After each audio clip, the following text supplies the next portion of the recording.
ధరణి బాధ్యతలు ఎన్ఐసికి ఇచ్చే అవకాశం ఉందట. కేంద్ర సంస్థకి ఇవ్వాలని యోచిస్తున్న రాష్ట్ర ప్రభుత్వం సిజీజీకి ఇచ్చేందుకు తొలుత కసరత్తులు. ఇందులో కొన్ని విషయాల్లో ప్రైవేట్ సంస్థల ఇన్వాల్వ్మెంట్, దీంతో నిర్వహణ పగడ్బందీగా ఉంటుందని ఎన్ఐసి వైపు మొగ్గు. మాడ్యూల్స్లో ఈజీగా మార్పులు చేయొచ్చని సర్కార్ ఆలోచన. సో ఏదేమైనా ఈ ధరణి పోర్టల్ ఎవరి చేతుల్లో ఉంది అన్నది మనం క్లియర్గా చెప్పినాం.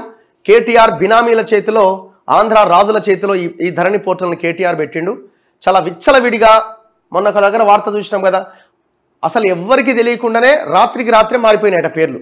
అంటే కలెక్టర్కి, అధికారులకు ఎవరికి తెలియకుండానే ధరణి సీక్రెట్ కోడ్ని కూడా పట్టేసి మొత్తం రిజిస్ట్రేషన్లు చేసుకున్నారట, పేర్లు మార్చేసారట, ప్రభుత్వ భూమిని పట్టాలు చేసుకున్నారు.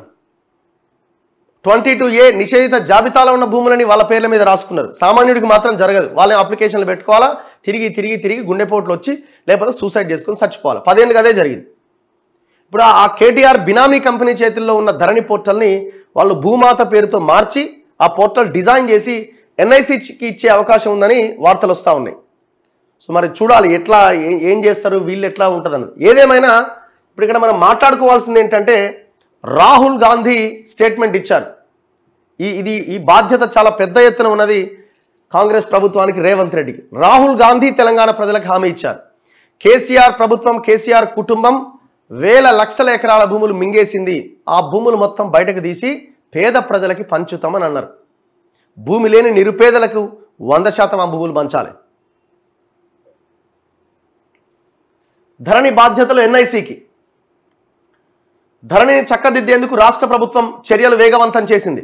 పోర్టల్లోని లోపాలు గుర్తించి సరిచేసే కొత్త వ్యవస్థ పైన సిఫారసులు చేసేందుకు కమిటీ ఇటీవల ఏర్పాటు చేసింది. ఈ నేపథ్యంలో ధరణిని పూర్తిగా ఎత్తేయాలా లేదా పేరు మార్చి సైట్లో సవరణ చేయాలా అనే దానిపైన కసరత్తులు చేస్తున్నది. అందులో భాగంగా ధరణి నిర్వహణ బాధ్యతను కేంద్ర ప్రభుత్వ ఆధీనంలో ఉండే నేషనల్ ఇన్ఫర్మేటిక్స్ సెంటర్ ఎన్ఐసికి అప్పగించాలని భావిస్తున్నట్టుగా తెలుస్తున్నది. దీనిపైన ప్రభుత్వానికి ప్రపోజల్స్ పంపాలని కమిటీ యోచిస్తున్నట్లు సమాచారం. వాస్తవానికి రాష్ట్ర ప్రభుత్వ ఆధీనంలో ఉండే సెంటర్ ఫర్ గుడ్ గవర్నెన్స్ కి ధరణి నిర్వహణ బాధ్యతలు అప్పగించేందుకు తొలుత చర్చలు జరిగినాయి. అయితే ఎన్ఐసికి ఇస్తేనే సైట్ నిర్వహణ పగడ్బందీగా ఉంటుందని భావిస్తున్నట్టు సమాచారం. భవిష్యత్తులో ధరణితో ఎలాంటి ఇబ్బందులు తలెత్తకుండా చూసుకుంటూ రైతులు, భూ యజమానులు, హక్కుదారుల హక్కులను కాపాడేలా ధరణిని పటిష్టపరచాలని సర్కారు భావిస్తున్నది. పేరు మారుస్తారా, సైట్నే మారుస్తారా? ధరణిని ఎత్తేసి దాని స్థానంలో మరో పటిష్టమైన వ్యవస్థను తీసుకొస్తామని కాంగ్రెస్ పార్టీ మేనిఫెస్టోలో హామీ ఇచ్చింది. భూమాత అనే వ్యవస్థను తీసుకొస్తామని పేర్కొన్నది. అయితే ఇప్పుడు ధరణిని పూర్తిగా ఎత్తేయాలా లేదంటే పేరు మార్చి ఆ వ్యవస్థలో సవరణ చేయాలా అనే దానిపైన కసరత్తులు జరుగుతున్నాయట. ధరణి లోపాలను సరిదిద్ది పలు సవరణలు చేయాలని ప్రాథమికంగా ఒక అంచనాకు వచ్చినట్టుగా తెలుస్తున్నది. 2020లో బీఆర్ఎస్ ప్రభుత్వం ధరణిని తీసుకొచ్చినప్పటి నుంచి రైతులు దానివల్ల సమస్యలు ఎదుర్కొంటున్నారు. ఎప్పుడో కొని సాగు చేసుకుంటున్న భూములు గతంలో అమ్మినోళ్ల పేర్లతో రిజిస్టర్ అయినట్లుగా పోర్టల్లో కనిపించాయి. పట్టా భూములు ప్రభుత్వ అసైన్డ్ భూములుగా నమోదయ్యాయి. కొన్ని నిషేధిత జాబితాలో చేరిపోయినాయి. విస్తీర్ణంలో తేడాలు, పేర్లలో తప్పులు, సర్వే నెంబర్లలో తప్పుల వంటివి బయటపడ్డాయి. ధరణితో చాలా చోట్ల భూములు కబ్జాలకు గురయ్యాయి. కాంగ్రెస్ ప్రభుత్వం ప్రజాభవన్లో నిర్వహిస్తున్న ప్రజావాణి కార్యక్రమంలో ఎక్కువగా ధరణి సమస్యలపైనే బాధితుల దరఖాస్తులు ఉంటున్నాయి. ఎన్ఐసి ఎందుకు? గతంలో బీఆర్ఎస్ ప్రభుత్వం ధరణి నిర్వహణను టెరాసిస్ అనే ప్రైవేట్ సంస్థకు అప్పగించింది. ప్రైవేట్ సంస్థలకు అప్పగించడం వల్ల రైతుల డేటా సేఫ్గా ఉండదని ప్రతిపక్షాలు వ్యతిరేకించినా గత ప్రభుత్వం పట్టించుకోలే. ధరణి పగడ్బందీ వ్యవస్థ అని నాటి సీఎం కేసీఆర్ వెనకేసుకొచ్చారు.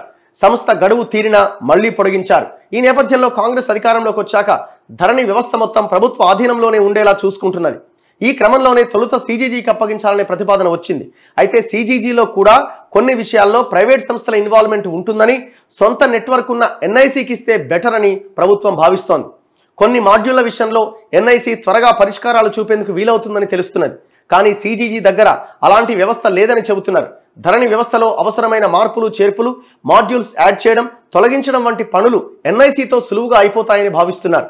ఎన్ఐసి వద్ద ఆధార్ డేటా కూడా ఉంటుంది కాబట్టి ధరణిలో నమోదైన వారి వివరాలు కట్టుదిట్టంగా ఉంటాయని యోచిస్తున్నారు. వివరాలు గోప్యంగా ఉండడంతో పాటు అవకతవకలకు అవకాశం ఉండదని అంటున్నారు. దీంతో ఎన్ఐసికి పూర్తి బాధ్యతలు అప్పగిస్తే బాగుంటుందని ఆలోచిస్తున్నారట. అయితే ఇది ఇంకా ప్రతిపాదన దశలోనే ఉన్నది. ఇది ఏం చేస్తారన్నది చూడాలి. టెరాసిస్ కాంట్రాక్ట్ సెప్టెంబర్ దాకా ఉన్నదట. అసలు వాడిని జైలు వేయాలి తీసుకుపోయి. ఇటు శ్రీధర్ గాదిరాజు బ్యాచ్ అంతా తీసుకుపోయి లోపల పడేయాలి. ఇది పెద్ద స్కామ్, ఇది లక్షల కోట్ల రూపాయల స్కామ్ ఇది.